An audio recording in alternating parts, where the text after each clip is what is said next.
સુરત દરવાજાથી લઈને દિલ્હી ગેટ સુધીના મુખ્ય માર્ગ મોટા ખાડાઓના માટે જાણીતા બન્યા છે. ઉબડ-ખાબડ અને ખરાબ રસ્તાઓના કારણે ટ્રાફિક જામની સમસ્યા વધી છે, જ્યારે વાહન ચાલકો પરેશાની અનુભવી રહ્યા છે. સુરત શહેરનો વિકાસ જાણે ખાડામાં ગયો. જ્યાં જુઓ ત્યાં રસ્તાઓ પર ખાડાના રાજ દેખાઈ રહ્યા છે.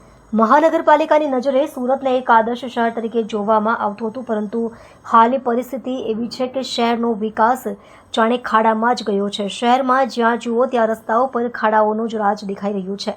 ત્યાં સુરત મ્યુનિસિપલ કમિશનરનો દાવો છે કે શહેરના મુખ્ય માર્ગોના ખરાબ રસ્તાઓની મરામત કાર્ય પૂરું થયું છે, પરંતુ જમીનની હકીકત એવી છે કે રસ્તાઓ પર હજી પણ મોટા ખાડા દેખાઈ રહ્યા છે, જે મહાનગરપાલિકાના દાવાઓ પર પ્રશ્નાર્થ ઊભો કરે છે.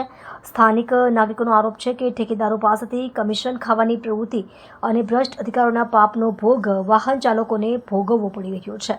તેમના કહેવા મુજબ રસ્તાઓ રિપેર કરવાની કામગીરીમાં ગુણવત્તાપૂર્ણ મટીરીયલનો ઉપયોગ ન થવા અને યોગ્ય દેખરેખ ન હોવાના કારણે જ આ રસ્તાઓની દશા આવી થઈ છે.